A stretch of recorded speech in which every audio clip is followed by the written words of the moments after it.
Well, welcome back to the Heart Set Above podcast. We're back with Matina Montes to discuss spiritual formation. You'll recall from our last podcast that Matina has been a faithful Christian for many decades. She's a wife, a mother, a grandmother. She's also a marketing professional, and she has a master's in Christian ministry, a graduate certificate in theology, and is working on a master's in divinity with the hopes of one day getting her doctorate in ministry. And throughout each of these, both personal and professional or educational ventures, she has made her focus spiritual formation, the study of spiritual formation. So in our last episode, Matina kind of set the scene for us. We discussed key themes around faith formation and parenting, focusing on how Christian parents can navigate some of today's challenges with their children's faith formation in mind. Matina also introduced us to the Westerhoff model of faith formation, discussing the stages of behaving, belonging, believing, and becoming, and emphasized how parenting styles, particularly authoritative rather than authoritarian parenting, play a critical role in fostering resilient faith in our children. Matina, welcome. We're so glad to have you back with us. Thank you. I'm glad to be back with both of you. Yes. At the time of this filming, we've just finished up Thanksgiving. So I think we're all, even Georgia, who is British, but also celebrated Thanksgiving, are maybe still affected by the tryptophan. It's the Monday after Thanksgiving, and I'm still a little bit tired. Yeah, coming out of the food coma. Yeah. But we're ready, right? Matina, you talk about this stuff day in and day out. You've studied this so deeply. We are ready for this. So in our last episode, you introduced us to the tool of schema assessments. Can you remind us, what are schema assessments and what did you learn from them? What have you learned from them over the years that you've studied them and utilized them? Sure. So schema assessments, I can't take a lot of credit for being an expert in them. I was trained on them by John Louis, who is famous for his book, at least in our fellowship of churches, Good Enough Parenting. And John is a clinical therapist and has his PhD in clinical therapy. And he was mentored by a Dr. Jeffrey Young. Jeffrey Young developed what is known as the positive schema assessments to basically understand maladaptive behaviors in mostly adults, and to try to trace back where those maladaptive behaviors may have begun. And they are, usually connected to missed opportunities and the development of children. So like abandonment is an example for, those that may have had a parent that was lost or at a young age or adopted. So that's just one example. There are several schemas. And then Dr. John Louis felt that he wanted to complement, do a mirror assessments of the negative schemas with positive schemas, which kind of brought to the forefront like a complete validation of whether the negative was truly negative, because if there was a missing positive, it validated the negative. But it also informed on the things that, in our characters that are going well. And so that's, in a nutshell, what I understand about, by definition, schema assessments are. Mm-hmm. What is a synonym for a schema? That's a good question. Pattern, I would say pattern, maladaptive patterns or healthy patterns in character development. If you take it a step further into a spiritual realm and paradigm, I would say vices versus virtues. It's not necessarily sin, but it could lead to sin if there are these missing things in us. I think they also can reveal God's transformative power by overcoming generational patterns that were there that are no longer in adults that have been disciples for some time, that the patterns that may have been in their parents or grandparents are no longer in them because of discipleship. Mm. I think that's so helpful I get that. And I think schema is even a psychological word. I think we're familiar, but that word isn't in our like daily vocabulary as a layperson who may not be a therapist or studying this. So thanks so much for that synonym to understand these are patterns of behaving, thinking, or emoting that can become maladaptive and then, like you said, lead to sin. And so you have learned a lot by using these schema assessments with families. What have you learned working with families of faith as you've navigated some of these schema assessments with them? Sure. I think I'll go back up just one step to kind of inform why I even went in that direction. Like, I'm pursuing this theology degree. Why did psychology come into this conversation with me? And bringing it even to Abilene, where I was studying. Can I use these schema assessments as part of a immersive project to finish my master's degree in Christian ministry?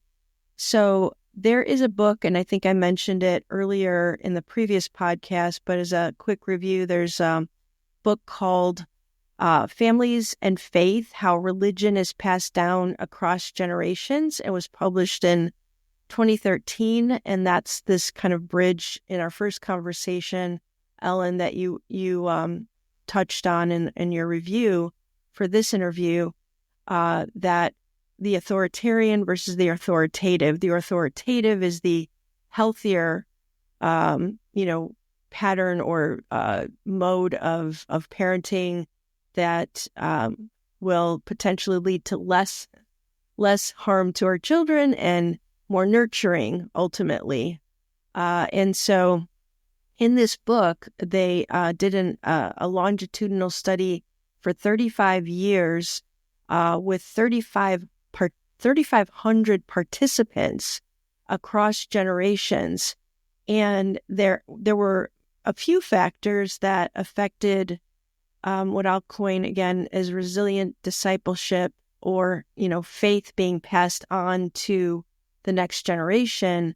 And that the main factor was especially dads that were authoritative in their parenting style, meaning not harsh, not, leaving room for human development and agency, free will choices, and age-appropriate challenges along the way to develop character.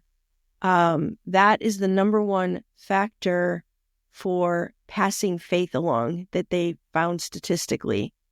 That if the parents, for the lack of a better term, were less hypocritical and more honest and real, then the children took their parents' faith seriously and wanted to emulate it.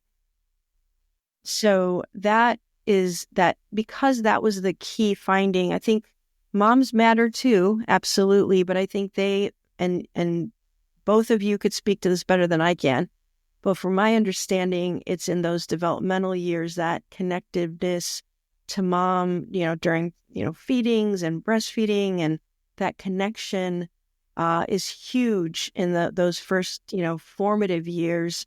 And then towards adolescence, mom is still important, but dad becomes even more important to affect character development, faith formation, etc. And so I just thought, based on the symptoms of things that, I was aware of in my local ministry versus worldwide, the retention rate of this next generation of children. So in our church, and again, in our fellowship, we're probably into our third, fourth generation of children. I talk about us being still kind of a first generation church because we're active in sharing our faith. But there isn't a lot of longitudinal, pattern of families that have, children that have become faithful, whether they were baptized as in their teenage years or later, or they've left the church even after they were baptized, professing their faith. So I wanted to hone in on that dynamic of parenting to child and to understand even the first generation disciples, what was in their past that they, even though they were turning their lives around radically, that still might not have gotten uncovered. And there's some blind spots that could have affected their children or not. So that's what led me to go to John Louis and say, hey, can you train me on the use of these? Of course, I never position myself as a therapist, more, a theological practitioner, minister that is using this as an aid. And then, so in our local ministry, in the Chicago church, it's the north part of our ministry. My ministers were very supportive. So over the last 2.5 years, I've administered about 150 of these schema assessments.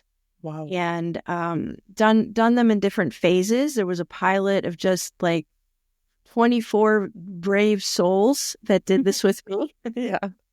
And it went really well. It was eye-opening for them. It was validating in many ways. It was also revealing in many ways. And then I took it to the next level and opened it up for more people.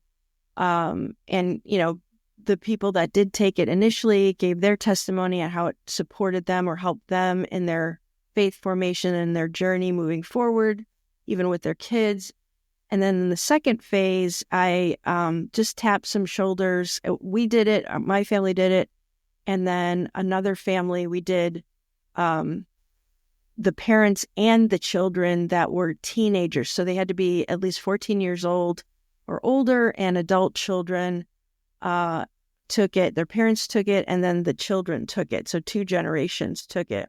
And what was really encouraging about that was that it gave them an objective way to look at themselves, whether it's the parents or the children, the children feeling perhaps offended by the parenting that they received. They were able to isolate because you're assessing your parents' behavior and you're assessing your own behavior, positively and negatively. So there are 4 assessments that I administered to every person. And this gave them, as opposed to really reacting emotionally in these conversations, or not addressing these things that were kind of buried, or didn't want to address because, of fear of hurting or offending. It kind of leveled the playing field in a way, and people saw themselves and one another in a very objective light, and gave them a common language. Each of these assessments, as we would go over them, if there was a score that was high for positive or negative, they were able to then flash back to why they addressed it the way they addressed it, or answered it the way they answered it, scored it, I should say, that particular schema. And then lots of stories just came flooding through. So I would go over them with couples or individuals if they were singles. Definitely not parents and children together until they had time to process whatever they learned about themselves. The couple thing was very healthy, though, and everybody agreed to do for the husband and the wife to hear the results of one another. And that also helped to clear up some blind spots, even in marriages, too. Wow. Some results were so severe, not many, that people also realized they needed professional help because of the number of schema negatives, that were there, and the positives that weren't there. And with those, I definitely got coaching from John Louis. I said, I think I'm seeing something here, but you validate whether there is something to be concerned about here or not, besides just kind of an awakening. So I would say the general population experienced kind of a spiritual awakening, a psychological and spiritual awakening. And a small handful realize, wow, this is really deep, and I do need professional help. My child might need professional help because of it as well. Wow. Talk about, I mean, what a great resource for any family, right? Like whether your child is a part of the faith or not, this is a great, I mean, this is a way to kind of step out of your worldview for a second and get an outside look, especially with both generations taking it, right, into your family dynamic and your family culture that you've created. I mean, these are the things that, yeah, psychologists and therapists spend hours and hours trying to help people do on an individual basis in therapy, but there's a tool out there that can give you this inside scoop, inside look into that, and how much more powerful, even with two generations taking it. So, wow, I think this sounds like a great tool for any family, no matter what you're navigating, to take. Sounds like a great precursor to, therapeutic intervention as well. If you're feeling like, hey, I'm stuck, something doesn't feel right in our family or family dynamic, my dynamic with my child, my husband, my, parent, this is a great place to start to kind of figure out, where do we need to get help? What do we need to focus on? I love that. Yeah. And honestly, because that went so well, I wanted to do more of it. So we opened it up one more phase in this last 2 years. And so 10 families took me up on doing, these multiple generations. And then I felt that, and then I went back to John Louis and I said, how do you feel about kind of packaging this up and creating like a program for lay people to be able to administer it? I'm a lay person. I'm not a psychologist. And for it to become a tool even for ministers, I think that there still needs to be some guidelines around, like the minister needs to take it too. To be able to endorse it and to learn from it as well. But so that's the foundation. Those 150 people are the foundation of why I'm moving on to the Doctor of Ministry. So I want to work with John Louis to package this up into a program that churches can use.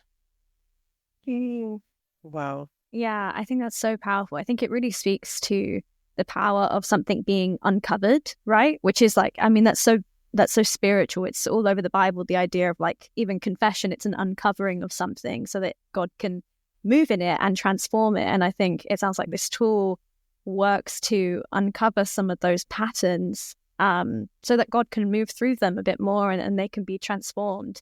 And I wonder about, I think I'm just thinking about parents that might listen to this podcast and, maybe their children are now adults and maybe those children have walked away. And that can often come with so many assumptions and like mistruths or like, ways of thinking that can feel like almost can fuel that authoritarian parent style in an adult parent-child relationship, But what would you say for those parents who have like done those like hands-on years of raising their kids and those kids have then walked away from the faith? What can those parents, what truths are beneficial to them? What can they do now? Yeah, that's a great question, Georgia. So I think first and foremost, we have to acknowledge that our children have human agency and God gave them free will, and the parenting style may not explain any of it or all of it, to not take on that kind of blame, that it's just not a healthy place to go. I think, recognizing that that God is not done with our children, and especially if we think about the previous podcast where we talked about delay of adolescence, and that the conversion process is definitely stretched out. The becoming stretches out longer now. So I think relying on God and increasing your faith to overcome your fear is the first kind of step, and get away from, blaming, and expanding your faith in terms of your prayer life, and creating a very healthy space for your children to be whoever they are today and to love them unconditionally. One of the things I didn't mention from the collectively of that sample of 150 people, 95% of people felt that their parents, one or both of them, did not love them unconditionally. That's one of the Schema metrics. Did you feel that your parent loved you unconditionally? And so I would say somehow, some way, love your child no matter where they're at unconditionally with like zero expectations. And then whatever starts to overflow from your heart, whether it's through prayer or just nurturing in the adult appropriate way, change the dynamic. Don't go in talking about spiritual things if that's heavy on your heart, and that's okay to talk with your spouse about or your friends about that, a tight group. The other thing that's happening in the North Ministry Center of the church here is that this group of families that have felt like, they're either estranged from their adult children or they've walked away from their faith, but their relationship is still good. We've all kind of bound together, and people that even are not, whether they're single or they have children that are faithful, we're supporting that group of demographic in our church. And there's a prayer group every other Sunday after church.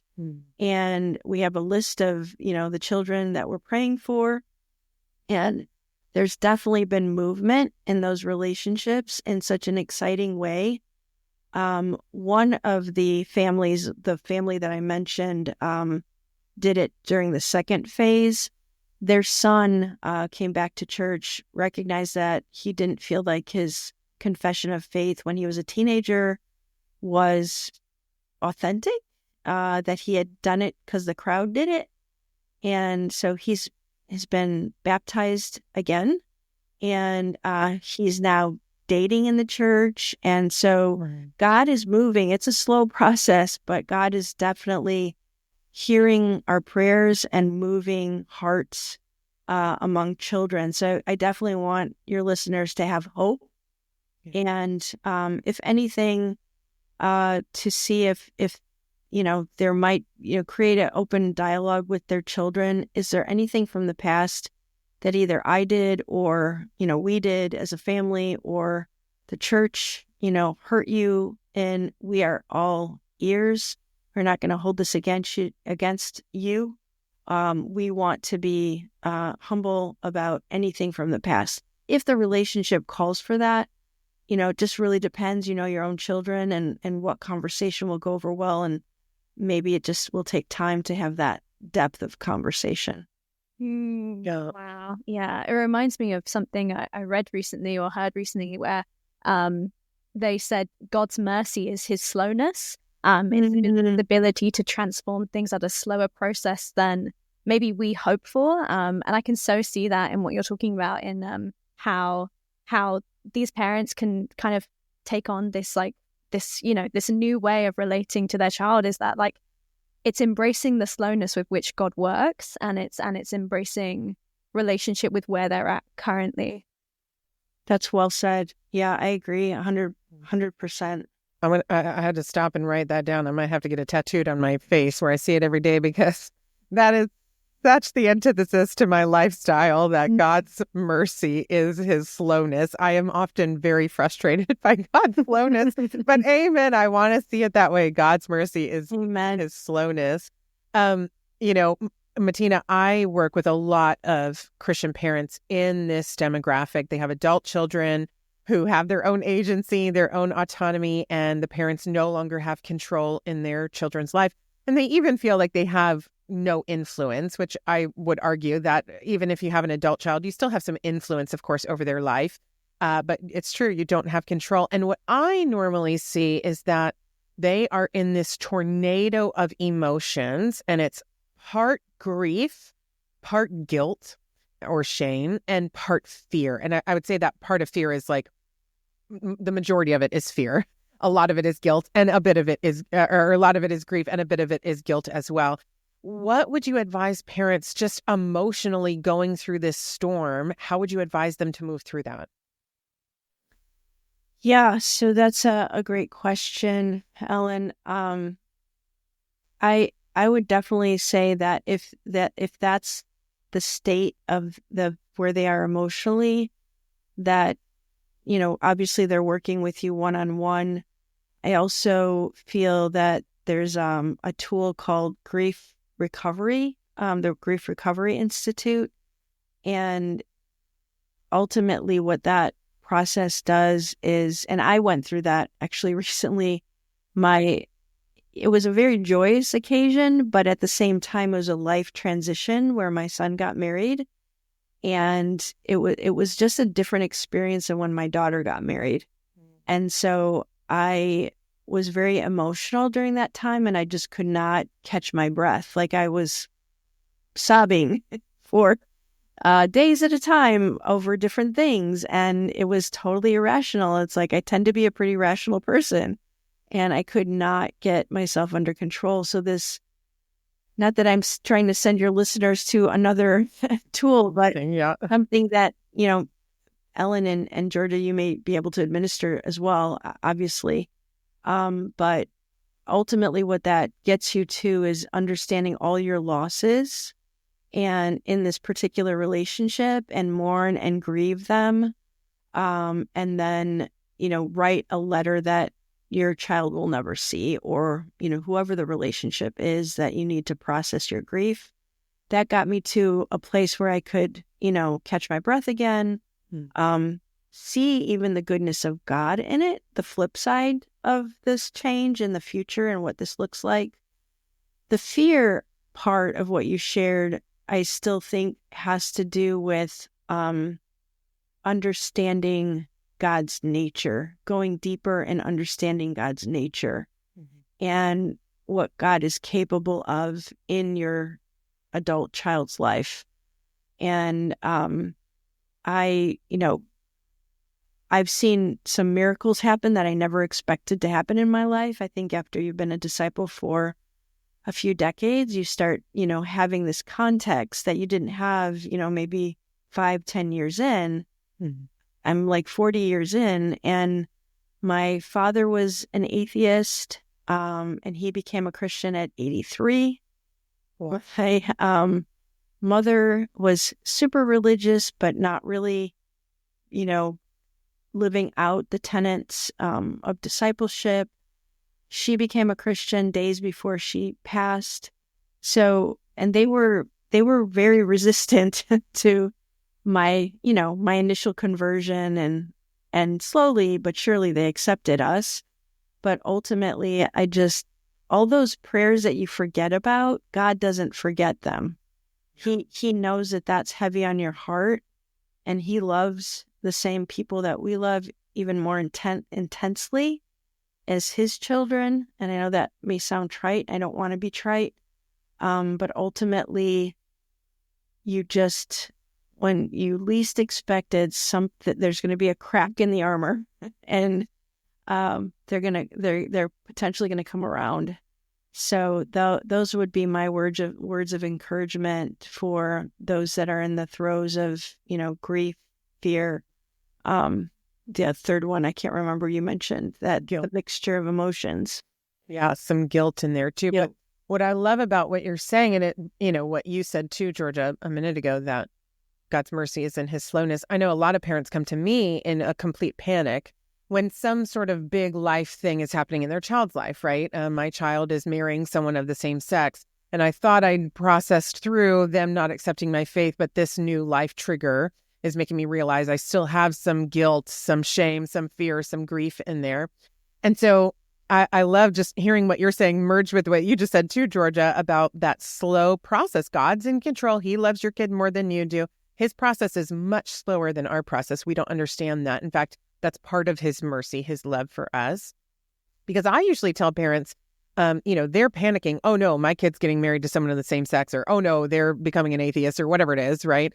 And I think sometimes that's when God's like, yes, they're getting further and further away from me. Therefore, they're going to be more and more starved for me. Therefore, I can get in more easily, right? And so I think sometimes parents, we see our kids going further and further away from our faith and we panic. But I think sometimes, at least for me, the further away I got from God when I walked away was I got more and more lonely, more and more desperate eventually for God to come in and then me say, oh, thank God, I needed this savior. I needed to be saved, this miracle savior to come in.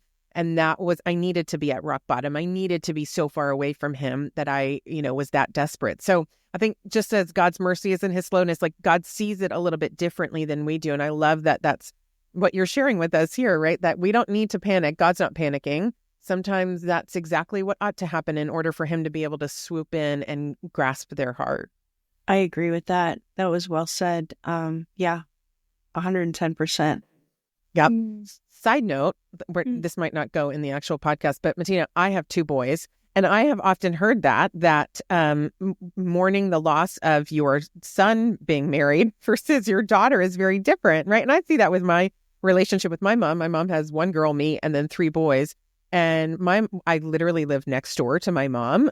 Also, she was there in the delivery room when I had my 2 kids, right? She was a big part of our wedding.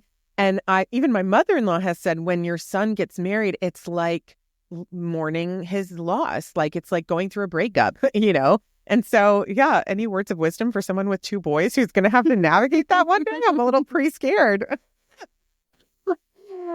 The good news is that it just becomes a different relationship, and that my daughter-in-law, I love her to pieces. So we've obviously gained a child, Yeah, an adult child that's loving, God-fearing. It's just that my voice doesn't carry. yeah, Voice carries, and it should, and rightly so. So, yeah, and it's interesting because when my daughter got married, I was just all joy. Like there was no mourning because, yeah, to your point, like our relationship has actually gotten deeper since she got married. But my husband, when they were driving away for their honeymoon, he's, tears pouring down. So I think it's just, the dynamic of the opposite, yeah. parent and gender and the connectedness that happens there. It's a mystery to me, but yeah, that's a pattern that I've seen.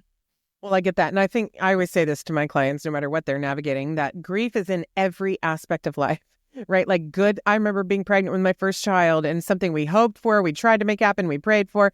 And I started sobbing one night while I was watching a movie with my husband, thinking life will never be the same. Even with positive changes, there is something to mourn because there is something lost. And so I love that you gave us as a resource, go to a grief recovery group, join a grief recovery group, or learn more about your own grieving process, even when it's something positive, because I think that helps us in every stage of life. Yeah, it blew my mind how at the same time I could be happy and sad as intensely, like simultaneously. Yeah. I don't think I ever experienced that before this event. And so I was just grateful for the grief recovery specialist that helped me and just sat with me and listened to my stories. And I think, about vulnerability as it's captured in Philippians 2, when Jesus was going to the cross.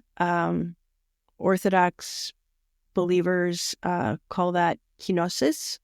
So kenosis is just basically emptying yourself. Jesus had to empty himself to be able to go to the cross.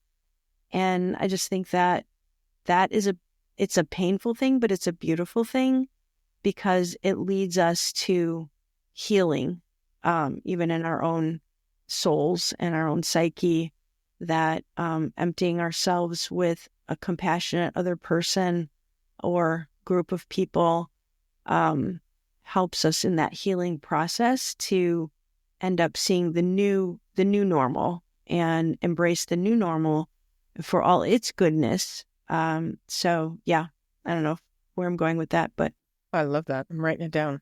I love that too. Yeah, I've also done grief recovery, and I found it so, like, even just the very word of like completion about your grief, like the idea that it can be completed, I think I found very powerful. And just and it's, you know, it is a continuous completion, but that's the journey that we go on with our grief, is to like is to continuously make it whole and to work with it, rather than just like either bury it or stay in the throes of it, in the anger or the guilt or the blame of it. Yeah, and I think I wonder about even I suppose coming from grief recovery, about, you know, maybe parents who go through grief recovery, or parents just in general, thinking about times when they've raised their children and times when maybe they've like really, you know, just really messed up, or like, you know, really went down the authoritarian route. And you mentioned earlier about this making amends, or maybe like, you know, conversations that might need to come when their children are adults. And what might those conversations look like? How can parents have those conversations? Yeah, is it like a big thing? Can it be a touching base, a quick touching base? Like, what does it look like? Yeah, I think that would have to be tailor-made for the relationship. For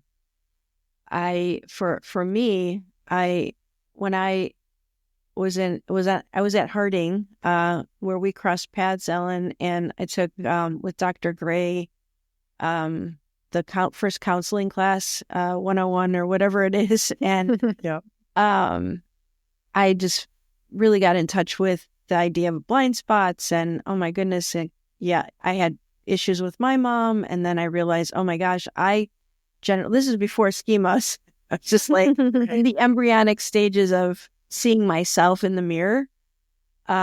So what I did with my daughter, what worked with my daughter and my son, is I sent them, and some of my closest relationships too, my husband as well, I asked them a series of questions. Is there still something in our history together that I did to hurt you? I'm asking because I don't want to ever do that again.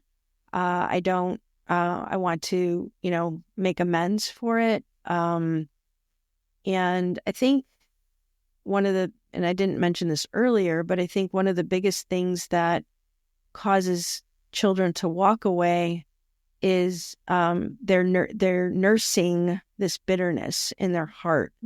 So creating a really, really safe space, I would say that's the goal. Creating a really safe space that's not aggressive in any way, but grace-filled, and asking questions, open-ended questions about the relationship, to invite criticism, you know, and to make sure that you're prepared to hear the criticism, and accept that as their truth of that experience, and not say, well, if I did it, well, that's how they perceived it. That's what happened in their world, and to apologize for those things, and not to, you know, aim for not doing it again. We're not perfect. There was something somebody said to me, a Kingdom kid recently said something to me, and I'm like, oh no, I did that to my daughter. So I call my daughter up and I'm like, did I do this to you? She's like, all the time. Whoops. Yeah. Sorry. And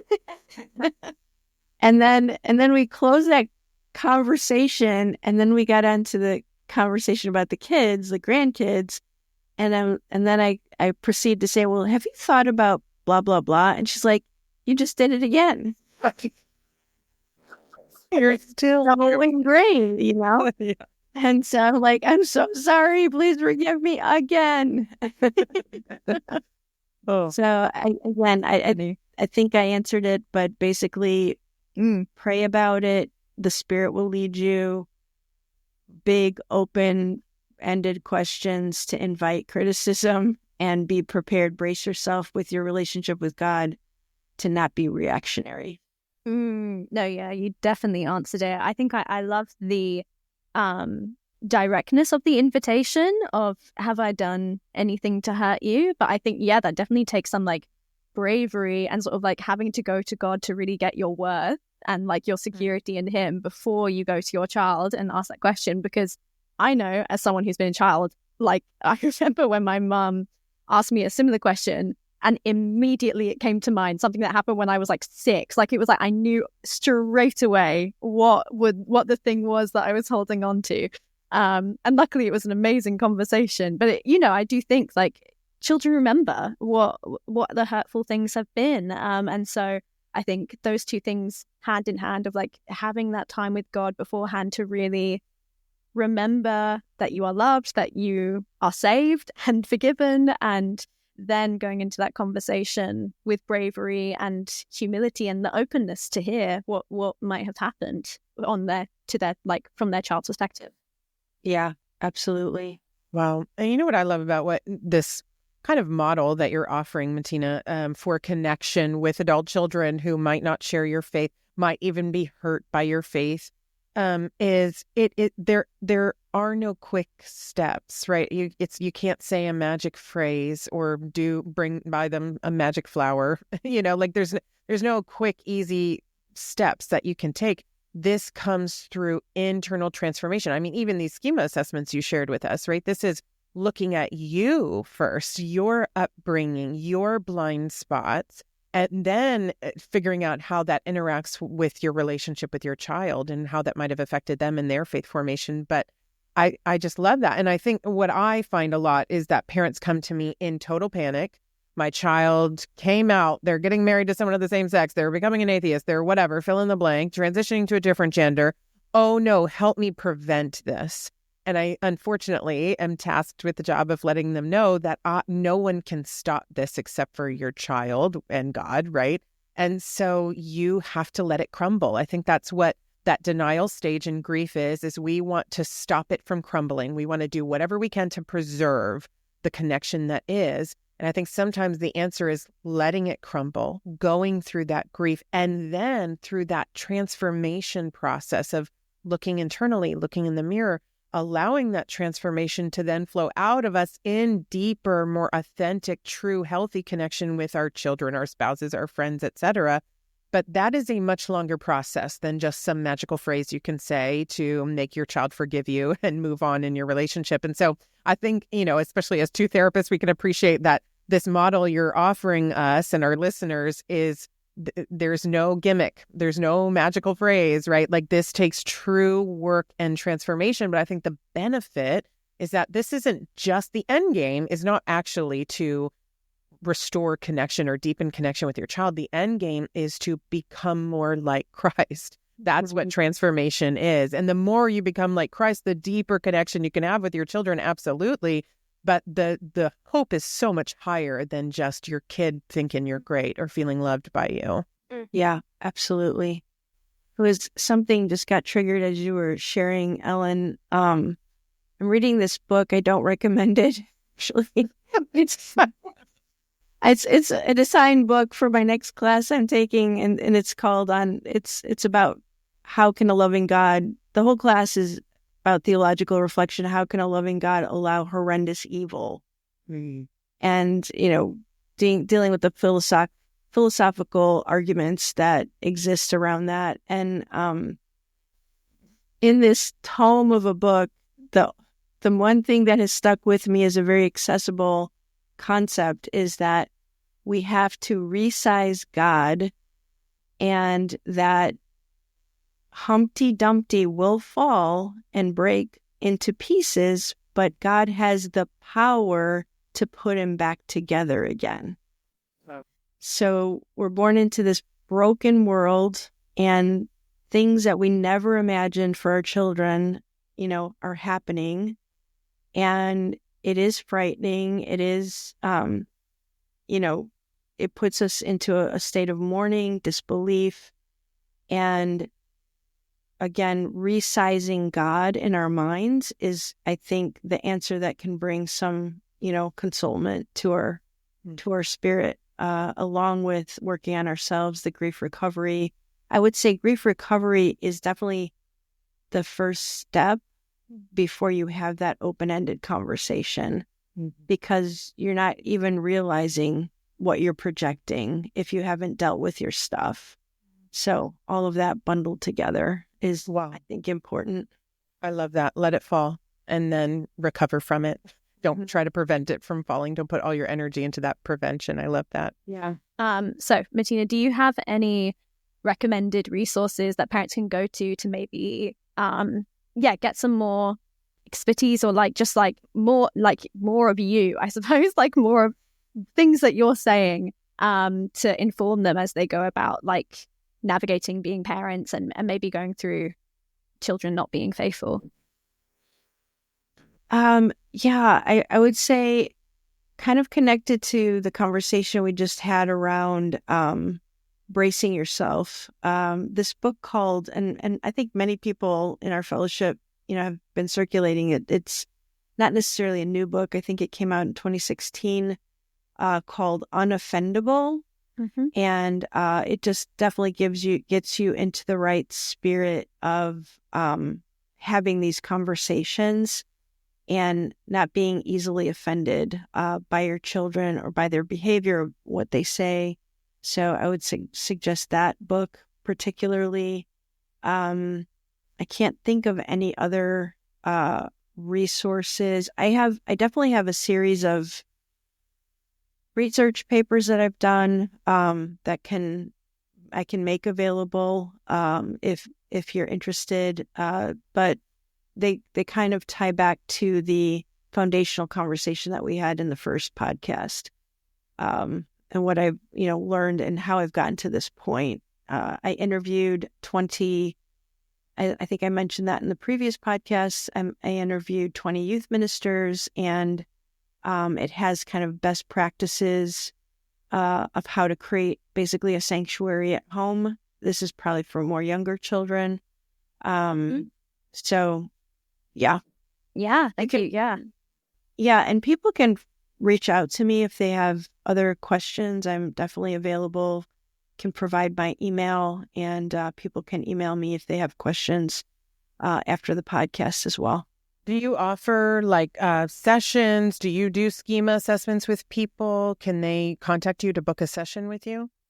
So I'm on a little bit of a hiatus of doing schema assessments, but I'm opening it back up the end of the fourth quarter of next year.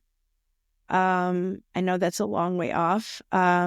John and Karen Louie's book, if you want to get just a baseline and a very accessible explanation, Good Enough Parenting, I'd highly recommend start there. But people can reach out to me, and I'm starting to put a list together if they want to get on a waiting list. For sure, they can send me their information, and I'll reach out to them when I'm ready to do the next phase for the doctorate program. Great.